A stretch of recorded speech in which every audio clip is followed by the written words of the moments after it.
हरियाणाच्या गुरुग्राममध्ये राहणाऱ्या मीनू आणि राहुल राठोड यांना IVF ट्रीटमेंटद्वारे जानेवारी महिन्यात जुळ्या मुली झाल्या.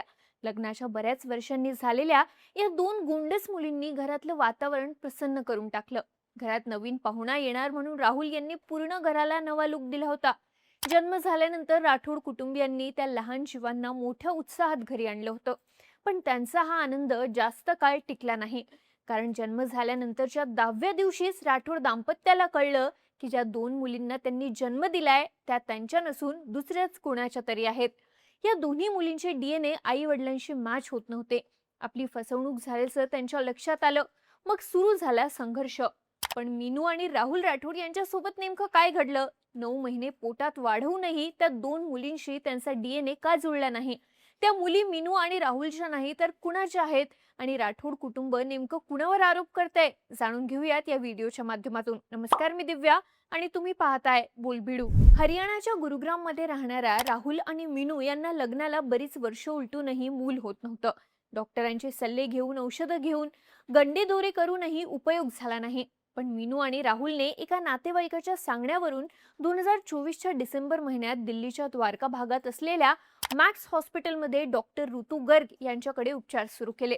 त्यानंतर डॉक्टर ऋतू गर्ग यांनी राठोड दाम्पत्याची केस SCI IVF सेंटरच्या डॉक्टर मनप्रीत कौर यांच्याकडे रेफर केली. मग 9 जानेवारी 2025ला मीनू आणि राहुल SCI IVF सेंटरला गेले.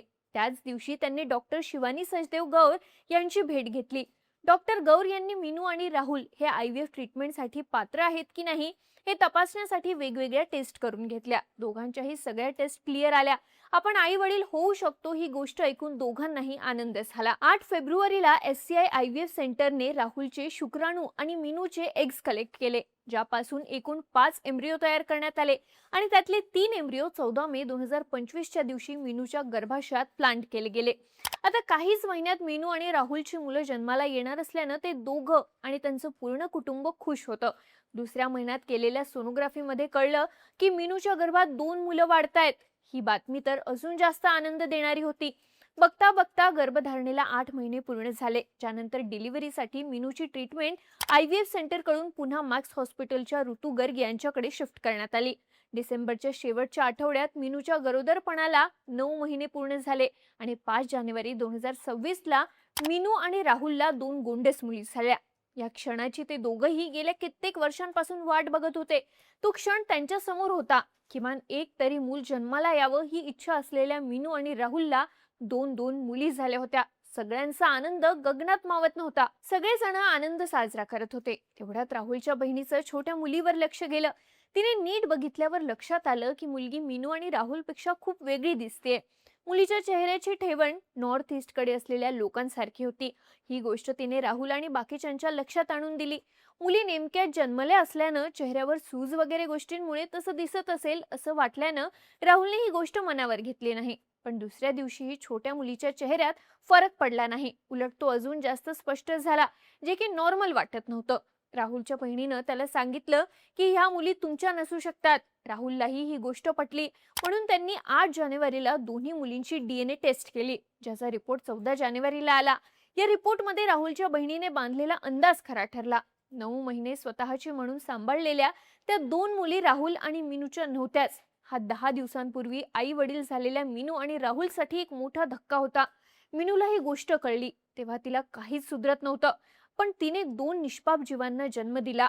त्या 2 मुलींमध्ये DNA जरी तिचा नसला तरी तीच त्यांची आई होती. म्हणून मीनूने त्यांना सांभाळण्याचा निर्णय घेतला.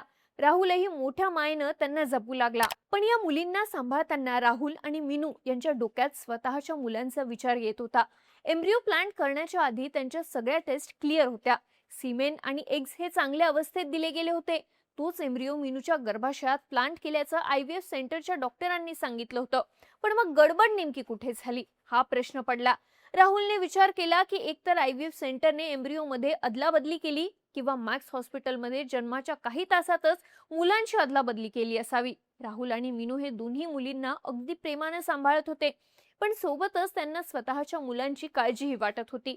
आपल्या दोघांचा एम्ब्रियो कुठे असेल, तो कुठे जन्मला असेल का, मीनूच्या पोटी जन्मलेली मुलं कुणाची आहेत, असे अनेक प्रश्न पडल्यानंतर राहुलने त्यांचा शोध घेण्याचं ठरवलं. तो 22 जानेवारीला ग्रेटर कैलास पोलीस स्टेशनला SCE IVF सेंटर आणि मॅक्स हॉस्पिटलच्या विरोधात तक्रार द्यायला गेला. तिथल्या अधिकाऱ्यांनी राहुलची तक्रार नोंदवून घेतली, पण FIR साठी नकार दिला.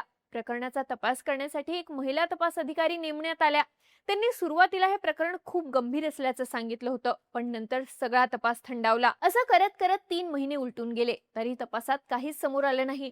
उलट IVF सेंटरने राहुल आणि मीनूवर आरोप केले की राहुल आणि मीनूला दोन्ही मुली झाल्या, ज्या की त्यांना नको आहेत. सोबतच या दोघांनी डबल डोनर म्हणजे दुसऱ्या स्त्रीचे एग्स आणि दुसऱ्या पुरुषाचे शुक्राणू वापरून या 2 मुलींना जन्म दिलाय. एम्ब्रिओ प्लांट करण्याआधी त्यांनीच एका संमती पत्रावर सही करून याची परवानगी दिली होती. हे डॉक्युमेंट्स IVF सेंटरने कोर्टातही सादर केले. पण राहुलचा दावा आहे की IVF सेंटरने कोर्टासमोर दाखवलेल्या संमती पत्रावरची तारीख आणि वेळ ही 5 जानेवारीची असून त्यावेळी मीनूला ऑपरेशन थिएटरमध्ये नेऊन मुलीचं इंजेक्शन दिलं होतं. त्यामुळे तिने सही करण्याचा प्रश्नच येत नाही. हे IVF सेंटर स्वतःची चूक लपवण्यासाठी आमच्यावर आरोप लावत असल्याचं राहुलने कोर्टात सांगितलं. कोर्टानेही राहुलचं म्हणणं मान्य करत IVF सेंटरने दिलेले पुरावे खोटे असल्याचं सांगितलं. पण त्यानंतरही पोलिसांनी IVF सेंटरवर काहीच कारवाई केली नाही. पोलीस काहीच कारवाई करत नसल्यानं राहुलने मधल्या काळात आरोग्य मंत्रालय, ART विभाग, राष्ट्रीय महिला आयोग अशा बऱ्याच ठिकाणी मदत मागितली. ज्यानंतर दिल्लीच्या कनिष्ठ न्यायालयाने आणि ART म्हणजेच असिस्टेड रिप्रोडक्टिव्ह टेक्नॉलॉजीने हा एक गंभीर गुन्हा असून पोलिसांनी 15 दिवसात या प्रकरणात कारवाई करण्याचे आदेश दिले होते. पण त्यानंतर लगेच या केसवर स्टे आणला गेला. दरम्यानच्या काळात विषय वाढत जात असल्यानं IVF सेंटरने राहुलला बोलावून घेत प्रकरण दाबण्यासाठी पैसे ऑफर केले होते. राहुलने त्यासाठी नकार दिल्यावर त्याला जीवे मारण्याची धमकीही देण्यात आल्याचं राहुलने सांगितलं. राहुलने हे सगळं त्याच्या फोनमध्ये रेकॉर्ड केलं होतं. ते पोलिसांनाही दाखवलं, पण त्यांनी काहीच कारवाई केली नाही असा आरोप त्याने केला आहे. तसंच राहुलने SCE IVF सेंटर सोबतच मॅक्स हॉस्पिटलवरही केस केली होती. पण मॅक्स हॉस्पिटल पहिल्यापासून सहकार्य करत असल्यानं आणि IVF सेंटर स्वतःला वाचवण्यासाठी करत असलेल्या प्रयत्नांमुळे घोळ IVF सेंटरनेच केला असल्याचा राहुलला संशय आहे.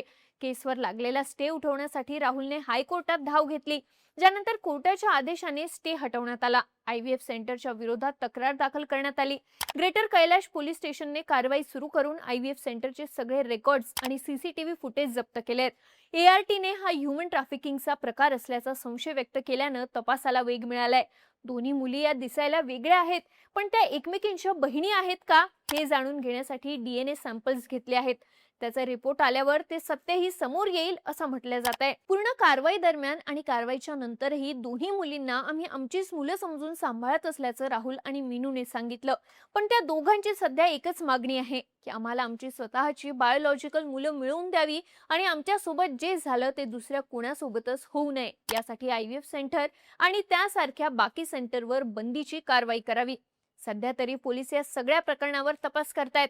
अजून तरी कुणालाच अटक किंवा सेंटर सील करण्याची कारवाई करण्यात आली नाहीये. पण कित्येक वर्ष स्वतःच्या मुलांसाठी प्रयत्न करणारे राहुल आणि मीनू आता स्वतःच्या मुलांची वाट बघत आहेत. तर दुसरीकडे राहुल आणि मीनूच्या कुशीत असणाऱ्या त्या 6 महिन्यांच्या निष्पाप जीवांचे आई वडील नक्की कोण, हा प्रश्न अजूनही अनुत्तरित आहे.